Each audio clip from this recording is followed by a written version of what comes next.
It's rotating. UFOs. How about them? Sightings of UFOs, or unidentified flying objects, date back hundreds of years. Some say they come to see what's good on Earth, or to assist our fledgling civilizations with building pyramids.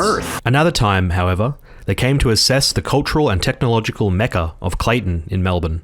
On the 6th of April 1966, students and teachers of Westall High School had a very bizarre morning tea. At around 11 AM, up to 200 pupils and staff left their classes for recess, only to see something peculiar hovering above. A silent saucer-shaped craft, described by locals as roughly the same size as two Commodores, with a silvery greenish tint materialised, floating above their school. With its slight purple hue, the UFO descended upon the high school, no doubt trying to obtain the state-of-the-art knowledge the school possessed. But suddenly, the ship disappeared behind a row of trees into a nearby reserve known as the Grange. It wasn't over just yet, as the UFO reappeared 20 minutes later, but this time the UFO had company. I got company. As 5 other UFOs came into view. And after that, I got more company. Distressed, the school contacted the authorities, and not long after, Jacks and Fireys rocked up. Strange men in black suits were also in attendance.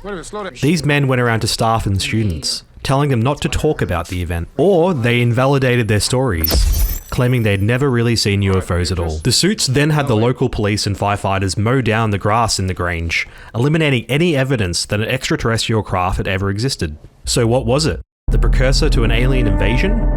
Even though LCD screens hadn't been invented yet, could it be advanced government tech? Or something way more mundane and uninteresting? Andrew Greenwood, a teacher at Westall during the time, recalled his experience. I can remember running out into the oval, looking into the sky, and seeing these things, and just standing there absolutely transfixed. I haven't seen anything in my life like it before, and haven't seen anything since. It was a grey, almost cylindrical or cigar-shaped object, which moved with some sort of degree of precision in the sky. Greenwood then went on to say that he had 2 Australian Air Force officers knock on his door. They said that if he dared to speak out about it, he would lose his job.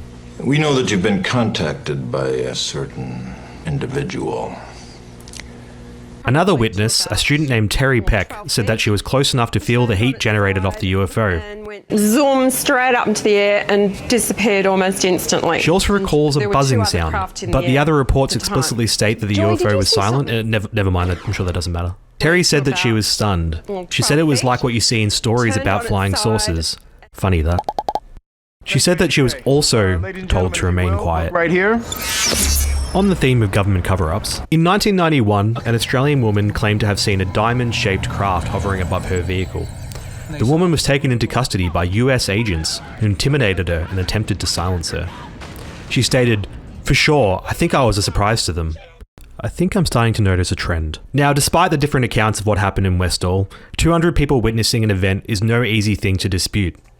Except the journalists who investigated the matter have had people routinely sharing their story when they never attended Westall High School in the first place. Now, of course, this is a time before smartphones and BTS, so no tangible evidence of the event exists. Unlike now, with our high-powered devices that can be drawn out at any moment to take a 4K photo with 2 clicks of a button, this is why we're seeing so many high-res videos and pictures of UFO sightings today. But now for an explanation. Between 1956 and 1963, the British military tested nuclear weapons in Maralinga, South Australia. Devoid of all intelligent life, like most of South Australia, up to 7 tests were performed at this site. Afterwards, from 1960 to 1969, Aussies and Americans teamed up to monitor atmospheric radiation levels as a result of these nuclear tests. The researchers used high-altitude balloons, so the initiative would be known as Project Highball for short. I'm sure you know where I'm going with this. These balloons, which are all coincidentally silvery green, floated all around parts of Victoria. UFO! One such balloon, known as Flight 292, was released in Mildura, to which heavy winds caused it to be led astray. This is backed up by researcher Keith Basterfield, who analysed government documents from the time, stating that 292 had indeed left Mildura. Lucid landscaping, the shrubbery, the trees. Parking lots, exits, entrances. However, the subsequent documents that followed up on the balloon's trajectory were lost or damaged. There were witnesses of this rogue balloon, and you guessed it, Clayton. A A couple claim to have seen a flying silver object with a long vacuum-like hose floating above their house. Now, of course, this is just one witness, but when it comes to UFOs, stories are the only evidence there is. It's easy to render this explanation of the UFO bullshit, a government cover-up, or evidently Dan Andrews' fault, but no other alternate explanations have been presented. The defiant witnesses, fighting against federal government silencing, very credible. As are the drawings of the event. They're definitely primary sources of evidence. I forgot to mention the other 5 ships chasing the original UFO. Could only really find one mention of this online, so take this story about alien airships in Melbourne High School with a grain of salt. In April 1966, 200 witnesses saw a UFO descend upon Westall High School. They say the government covered it up and threatened to ruin their lives if they spoke out. UFO or balloon? The truth is out there.